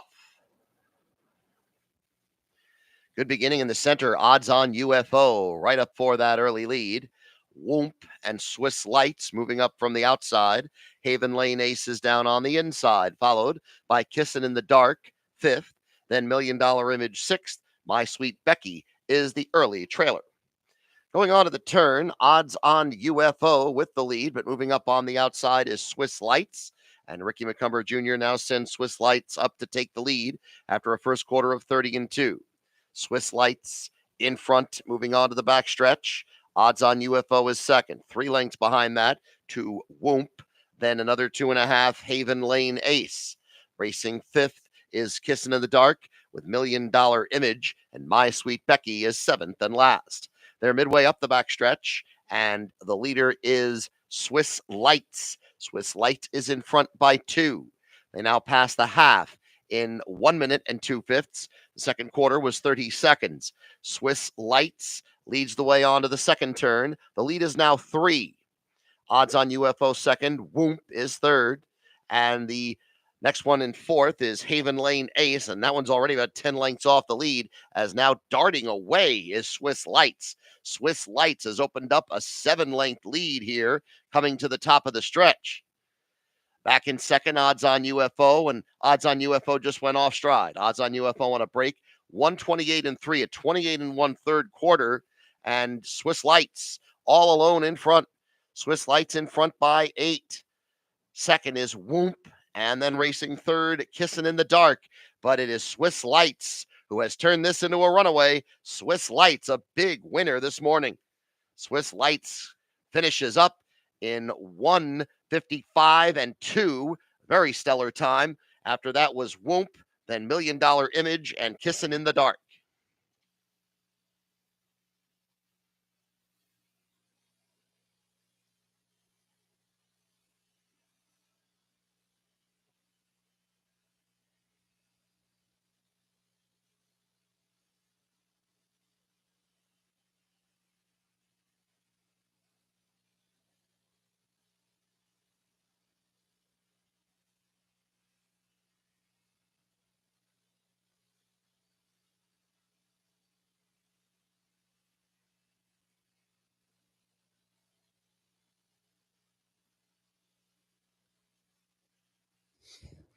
Swiss Lights, rather, a very impressive qualifier from the McCumber barn. 155-2, came back with a 55 back half. Ultra impressive. He knew when Ricky McCumber Jr. was as aggressive as he was off the gate. He had quite a bit of confidence in this spot with this son of Rock and Image, and he looked the part out there. Yeah, not often we see as often as it happens in the thoroughbred side as it does is the pin hooking situation, right? Getting these horses ready to go and then opting to sell them before they're ready to go. And as we talked about that Sweet Lou filly a little earlier, I have to believe kind of much the same story here is maybe looking to, move this one. He's owned by the breeder. And often, sometimes we see this, the breeders, they spend so much time with these horses and they think highly of them and not willing to, let them go for a certain prices, or just think so highly of them that they want to hold on to them. And that could be the case here. So would not be surprised to see if the phone is ringing to see if there's any interest in selling Swiss Lights, because that was an ultra impressive effort. And as you said, Ricky, when he opts out of taking a pocket seat, he means business. And he was standing on business. So good effort there. Worth mentioning, Whoomp went extremely well. She finished up with lots of pace. 2-2 in her first start. That's a big jump, 2-2 to 55. So I think based off of where she's at and what she's ready for, that was a good effort for her today. Yeah, and she had to move around a break or two at the top of the stretch, and like you said, finished the mile well. And as you can see, she's a lot lower going than Tilatini and Sabarock. Goes with her head down a lot lower.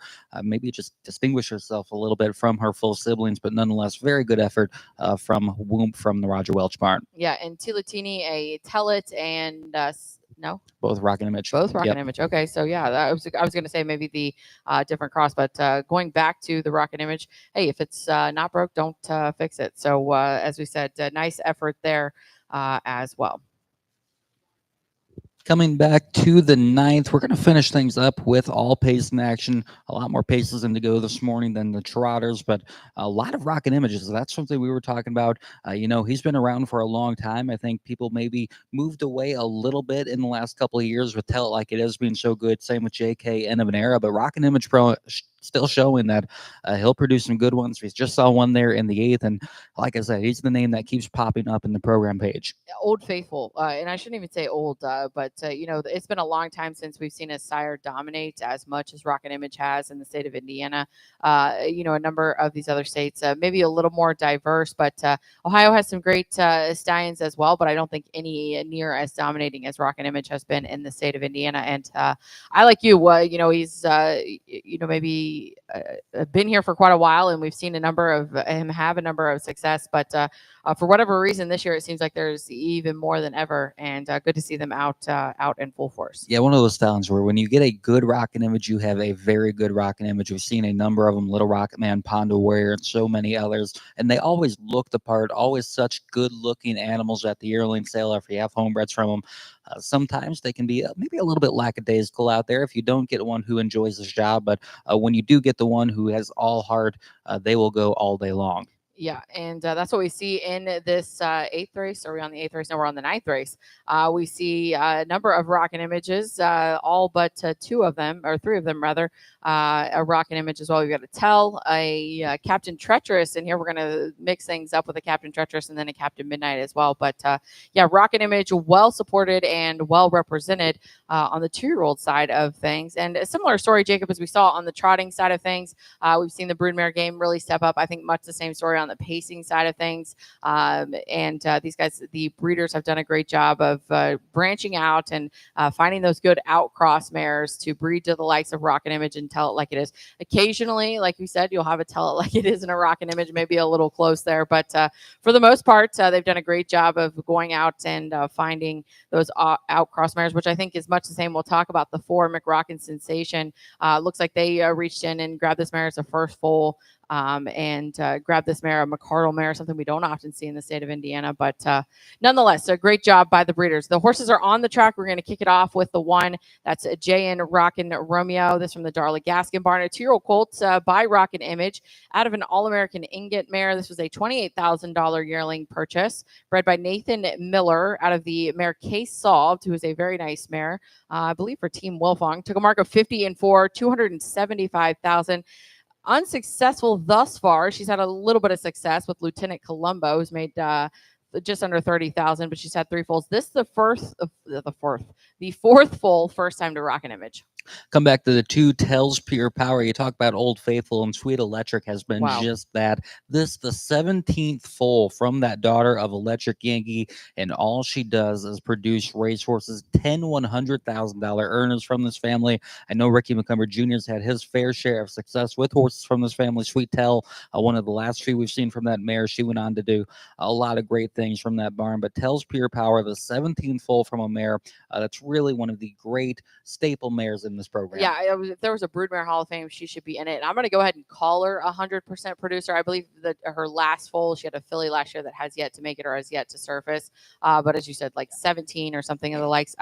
Worth mentioning too, I think it's interesting, a lot of folks, as we talk to these trainers and stuff, they'll like first foals, the first couple foals. I think it's interesting too, like you said, they've had success. A 17th foal does not scare them. They jump in and pay $37.5 for this colt. As we said, the mare's had plenty of success. The McCumbers have had success with them as well. The 3 is BB Rockin' Russ. This one was a $10,000 Hoosier Classic yearling sale. It was named at TL Rockin' Cam. Tripped myself up there. I forgot that we always got to get the Russ in there for Team Essig. This was a 2-year-old gutting by Rockin' Image out of a Cam Luck mare. Second foal, she's had 1 who was beaten in 202. He's now 2.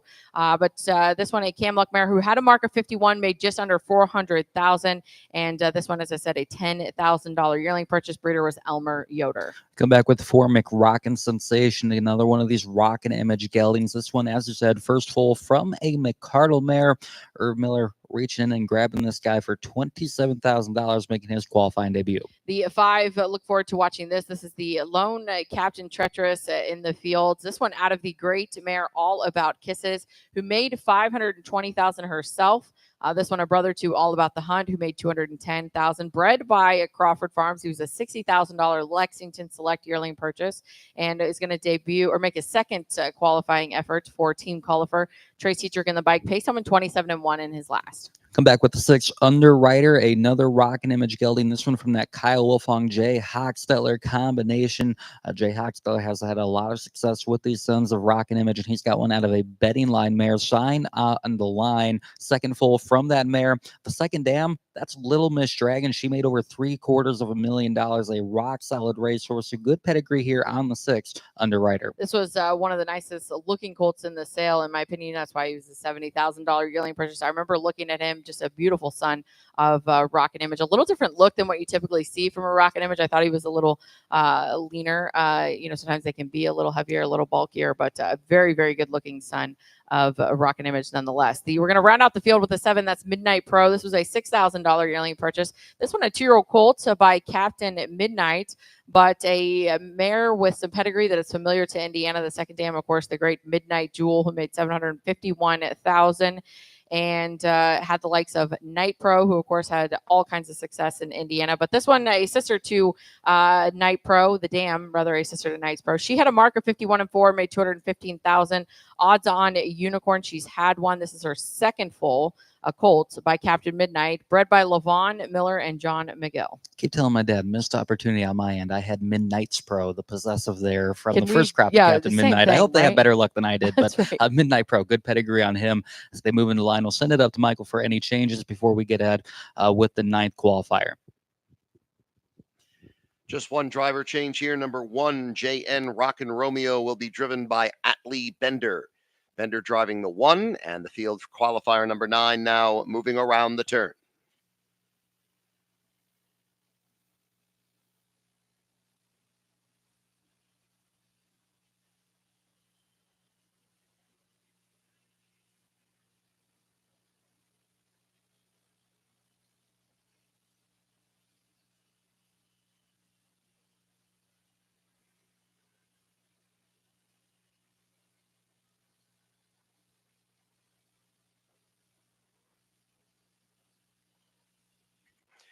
Field now turning into the stretch.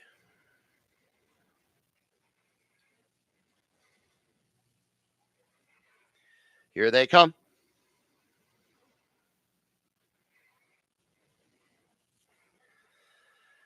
They are off. Moving out for the lead, McRockin' Sensation. Tells Pure Power down at the inside is second, with JN Rockin' Romeo. RB Rockin' Russ is fourth. Racing fifth, Chance and Doc, followed by Underwriter, and Midnight Pro is the early trailer. As they go around the turn, going very wide through the turn, is Chance and Doc. Chance and Doc well to the outside as they now post a quarter of 30-3. To the backstretch, and McRockin' Sensation has a 2-length advantage. Second is Tells Pure Power, and JN Rockin' Romeo is next third. Then comes RB Rockin' Russ, followed by Underwriter, then Midnight Pro, and Chance and Doc is now the trailer as they approach the half-mile mark. McRockin' Sensation. McRockin' Sensation still the leader. After that, Tells Pure Power and JN Rockin' Romeo with a half-mile and 102-1. Going on to the second turn, McRockin' Sensation is the leader. After that comes Tells Pure Power. JN Rockin' Romeo is third, followed by RB Rockin' Russ and Underwriter. Now 8 lengths off to Midnight Pro. Chance and Doc is the trailer. McRockin' Sensation has a 3-length lead as they come to the top of the stretch. It is McRockin' Sensation in front and in control through 3/4 of 131-4. After that, second is Tells Pure Power who now tips out from second and is trying to advance from that position. Here comes Tells Pure Power, now right up alongside of McRockin Sensation. Tells Pure Power takes the lead in deep stretch. It is Tells Pure Power with a very nifty victory. McRockin Sensation, followed by Underwriter and RB Rockin' Russ. The time was 1:58.3.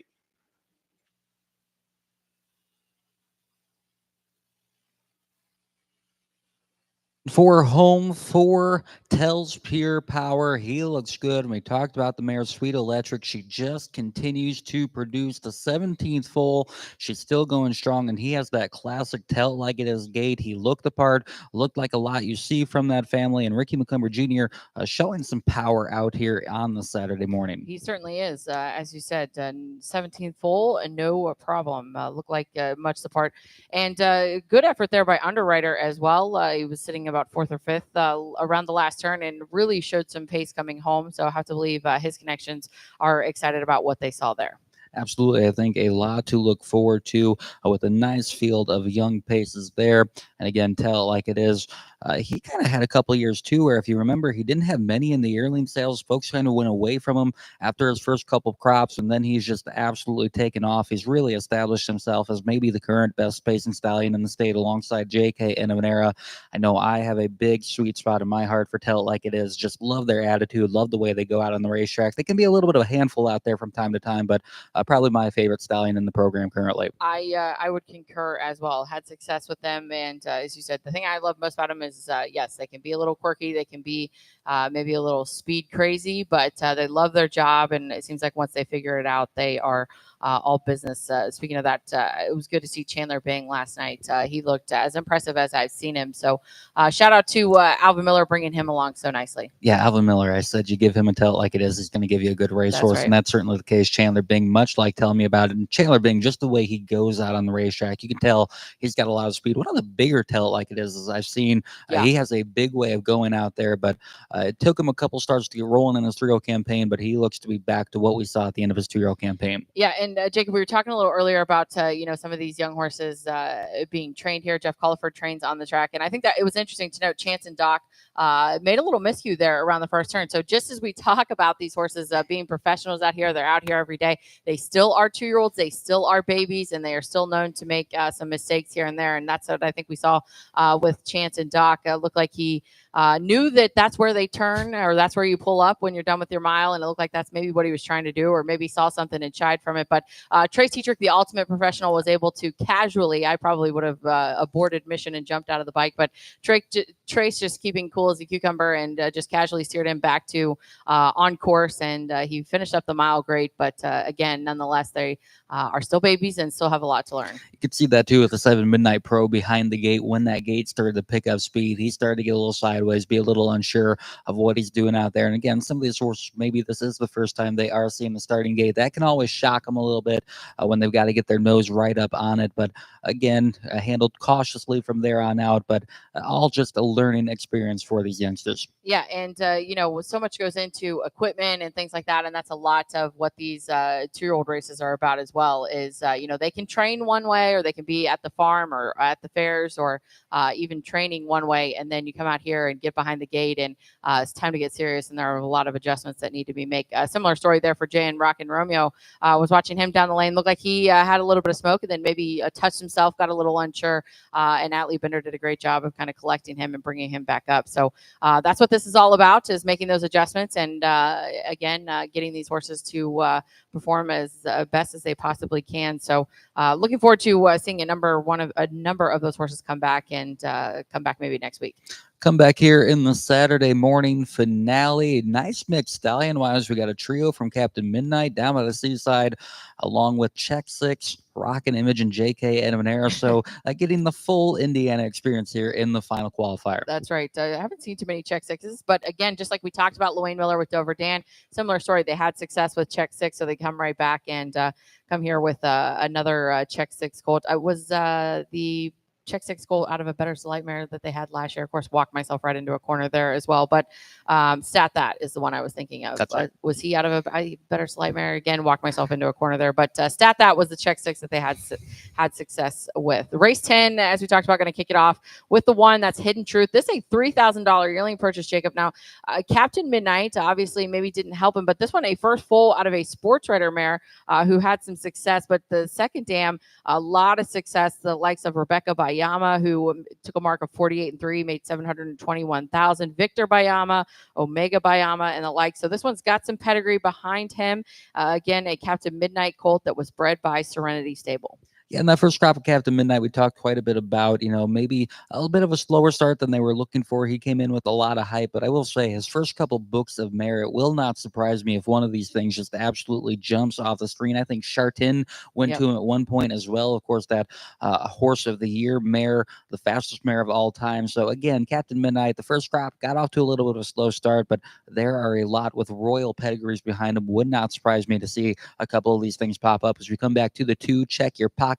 Check 6, a little bit like Captain Midnight. He got off to a slow start as a stallion. I will say he's one of those that actually got a little bit better over time. Agreed. He didn't produce a lot of sire studs horses, but you do see a lot of nice overnight horses that are sons or daughters of Check 6. And Check Your Pockets, second full from a Better Light mare that made over $300,000. Wayne Miller had the first full as well. Derek's Rocket, that was a Check 6 that's made over $30,000. So a second full from a family that Wayne Miller went right back to the well on. The 3 is Brookview Glider. This was a $23,000 yearling purchase for Team Gaskin, a 2-year-old gelding by Rock and Image out of a Captain Treacherous mare, the first full of a Captain Treacherous mare that was mildly successful. But second dam has got some success, the likes of Better Again, who made $362,000. This colt bred by Brookview Farms, again, a $23,000 yearling purchase after a solid qualifying effort in his first 27-1, 57-1 at first asking, and he's back here for his second start. Come back with the 4-horse Bluebird Captain PJ. Ricky McCumber Jr. trains and drives the son of Captain Midnight. And again, Ricky McCumber having a very nice morning. This is going to be a 4th full from a Rock and Roll Hanover mare and Sea Lark Hanover. She made over $100,000. She had 2 fulls. The one PJ Dina, she made just shy of $100,000. And the second full, a little over $30,000 as well. So Bluebird Captain BJ making his first qualifier for the McCumber barn. And the 5 is JK the Great, a $21,000 JK end of an era colt out of a Roll with Joe mare, Bossy Linda. This one, I believe Team Miller had the brother to this one facing the Giants. So this is the second full, and I thought it was interesting. They go right back to the similar family. So something they obviously liked about that one. But this one also pedigree from the family of Ideal Jimmy, Ideal Nectarine, Huntsville Place, and the like. So some pedigree behind this one as well. Again, a $21,000 yearling purchase bred by D.R. Van Witzenberg and George Gomez. Come back with the 6th Wine Party, another from that second crop of Captain Midnight. This is the second full from the mare Wine or Women. Dragon Again mare there. This is a $10,000 yearling buy, making his first start from the McCumber barn. This one might be another one of those that we've seen, the breeder holding on to this horse. So maybe looking to, have a good racehorse or even look to pedal him after he gets a couple qualifiers. So wouldn't be surprised to see them be aggressive with this one as well. The 7 is a Callaloo Hanover. This one, a 2-year-old got him down by the seaside. So as Jacob said, we got a little bit of a mix here of everything. But this one down by the seaside out of a Dragon Again mare. The damn Charisma Hanover made $825,000. She a brother to, or this one a brother to, Hey Run Me Over, who made $170,000. Calico Jack Hanover, who made $274,000. A $42,000 Harrisburg yearling purchase, bred by Hanover Shoe Farm. So this one again an Ohio sired, but it's got some pedigree behind him as well. Yeah, Charisma Hanover, a very good mare. She won the American National, won the Lady Maud at Yonkers too from that Ron Burke barn. So Herb Miller jumping in, buying an Ohio bred. Interesting to see him dipping into that Ohio market as well as he, I know, kind of based mainly now in the Midwest. I know that's a big reason why Marcus Miller came back here to the Midwest. More and more of the Herb Miller barn moving back to the Midwest from out east. Is seeing a lot of that over the course of across the country. Rather, there's a lot of barns moved to Kentucky. We need to put Tony Rance on that. Irv would be a great one to have on here as well. He obviously sees a lot of different sires, a lot of different. He's maybe doesn't focus on trotters or pacers. Some trainers seem to focus or, at least have more success with one or the other. And he's one of those guys that I think just you get a horse with some ability and it's going to do well in the Irv Miller barn. So he's one of those I'd love to talk to as well. So maybe when he doesn't have like 25 in or something, we could maybe pin him down to come up here, but he'd be another great one to ask some questions. And again, want to remind everybody as we move forward on these next couple of days, if you've got questions for us or some of these trainers that we're going to be including, we'll be sure to put it on social media who we're having. As I said, these guys are busy and it's oftentimes hard to nail them down and obviously with the schedules that they keep. But as we know, we'll be sure to put it out on social media and we want to make sure that if you've got questions for them, we'll be sure to ask them. Yeah, and if you're in the area, be sure to come out and join us in person. We love to have a little Q&A. Is Chick-fil-A week, because that's the week everyone's going to want to come out. We talked about catering Chick-fil-A, so that could be a possibility. And I will also be sure to let everybody know when it's Chick-fil-A week. Yeah, there's a good chance if we get the guest, I think we're going to get next week. And I think that's probably going to be the Chick-fil-A week, as we're going to be bringing in some outside food for at least breakfast at the Hop. I know I got to talk to our guy, Bob Hayden. He was both the Q and the A last year when we had the Q&A sessions. We got to get him out there. He kept it entertaining, to say the least. Of course, the harness racing encyclopedia that is Bob Hayden. Of course, he knows the answer to every question he asks. That's right. He knows the answer and the question. He's got the question and knows the answer, which can make it a little difficult for us because you're never sure what you're going to walk yourself into. But he's a guy too that I think is so great because he has seen these sires and the evolution of the sires and both the dams. As we talk about them really stepping their pedigrees up and things like that, and that's what we've seen in the state of Indiana and how great the breed has come, or how far the breed has come from just a few years ago. So another one of those guys that's great to have it at our discretion and great to have him as part of the team. Absolutely. Final qualifier of the morning, moving into line. I know we've got a couple changes for Michael Chamberlain to report on this one as he closes us out on the Saturday morning. 2 driver changes here. The 3 Brookview Glider. The driver will be Trace Tetrick. And the 6 Wine Party, Kaiwan Waldron, driving the 6, with the field now moving around the turn.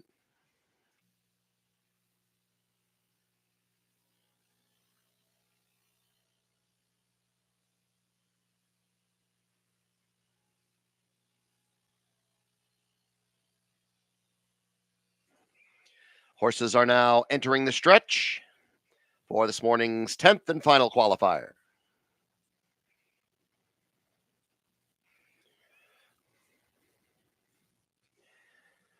Here they come.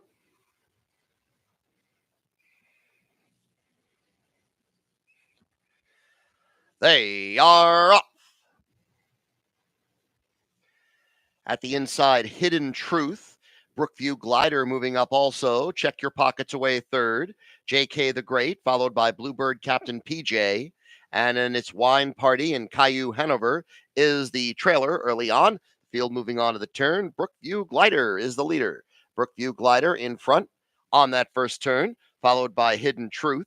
Check Your Pockets is next in third. The opening quarter on the board in 29-2. Following Check Your Pockets is JK the Great. Then 3.5 lengths off to Bluebird Captain PJ. Wine Party 6th. Caillou Hanover is the trailer. On the back stretch, and Brookview Glider has the lead just over a length. Pocketed second is Hidden Truth, and Check Your Pockets is next, racing third. After that is JK the Great with Bluebird Captain PJ 5th. The last 2 still Wine Party and Caillou Hanover. They hit the half in a minute exactly, and they're moving now to the second turn, and Brookview Glider continues to lead. Brookview Glider with it as they go on to the second turn. Second is Hidden Truth. Check Your Pockets racing third. Then after that, JK the Great. Then a 5-length margin back to Bluebird Captain PJ. Wine Party, Caillou Hanover is still the trailer. Coming to the top of the stretch, Brookview Glider is in front through 3 quarters in 1:29-4. 29-4 for the third quarter. Hidden Truth has angled out and is now moving up after the leader from second. Third is Check Your Pockets, and then JK the Great. Coming to the final 8, though, it is still Brookview Glider in front, the lead a length and 3/4. Hidden Truth on the outside closing in. JK the Great is also moving up here late. Brookview Glider, JK the Great closing fast. JK the Great in time. And then it was Brookview Glider with Hidden Truth and Check Your Pockets, 1:56-4.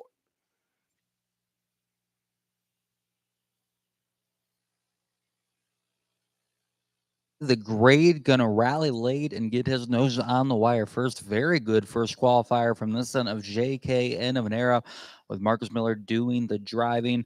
Nailed a very well meant Brookview glider from that Gaskin barn. He looked good on the front end of Trey's teacher and got home well after doing all the heavy lifting.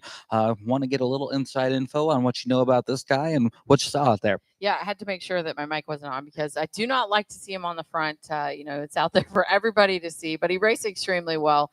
This is a colt that my dad's been high on, or again, we talk about it. You're at home training at the farm track. You don't really know what you've got until you come out here and see what everyone else has got, or at least how they stack up against everyone. But he's done everything right. Just one of those horses that goes out there, does his business, and likes his work.